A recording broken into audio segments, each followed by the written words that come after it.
over 2,500 years ago. In the vast kingdom of Babylon, under the rule of powerful empires, one man stood out not because of his power or position, but because of his unyielding faith in the living God. His name was Daniel. He was not born into royalty. He was not born a conqueror. He was a Jewish exile, taken from his homeland as a teenager when Jerusalem was besieged and the temple of God ransacked. But even in a foreign land, even surrounded by idols and oppression, Daniel rose. Daniel's rise in Babylon. From the moment he stepped foot in Babylon, Daniel was different. He refused the king's food and wine. He chose discipline over indulgence, faith over fear. God honored him with wisdom, knowledge, and understanding. And soon, he and 3 of his friends Shadrach, Meshach, and Abednego found favor with the king. Years passed. Empires shifted. Kings came and went. But Daniel remained. His excellence and integrity set him apart. Eventually, under King Darius, Daniel became one of the 3 administrators overseeing the entire empire. And soon, the king planned to set Daniel over the whole realm. But where there is favor, there is also envy. The other officials saw it. They hated it. Why should a foreigner, a Hebrew exile, rule over them? They searched for corruption, for flaw, for scandal in Daniel's life. But they found nothing. He was faithful, blameless, honest in all his dealings. So they devised a new plan not to trap Daniel's conduct, but to trap his faith. They knew Daniel's daily habit. He prayed 3 times a day, with his windows open toward Jerusalem. So they went to the king and said, "O King Darius, live forever. Issue a decree that for 30 days, no one may pray to any god or man except you. O king, anyone who disobeys will be thrown into the lion's den." It was a clever trap. It appealed to the king's pride. And, without realizing what it would cost, Darius signed it. A law of the Medes and Persians could not be changed, not even by the king himself. And when Daniel learned that the decree had been signed, he did not panic. He did not hide. He did not change.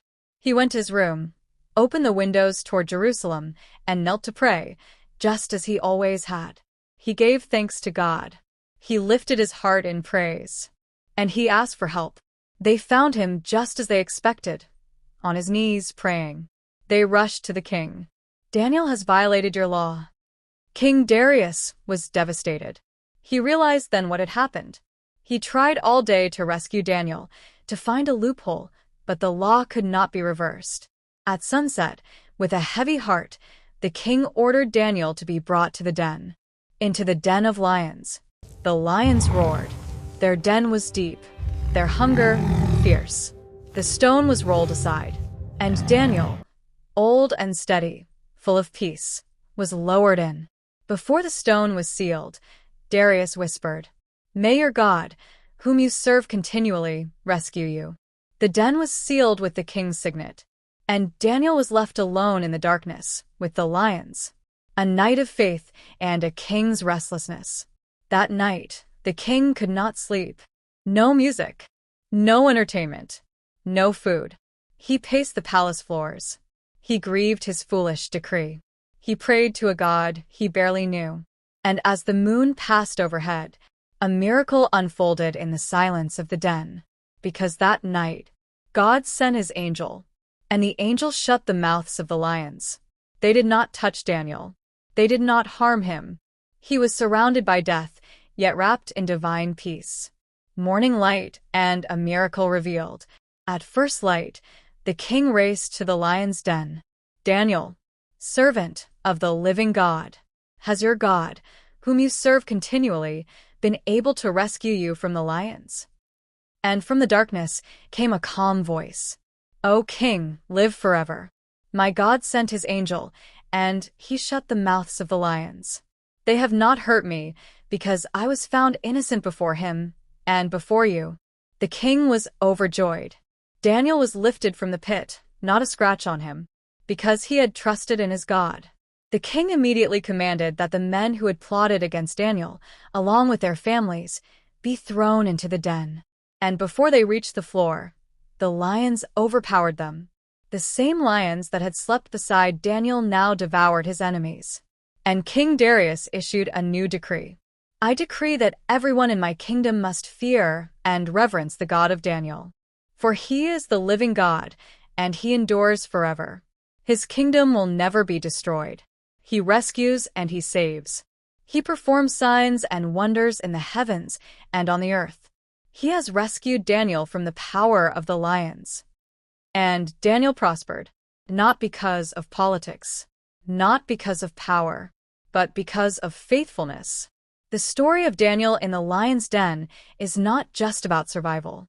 It is about the unchanging character of God.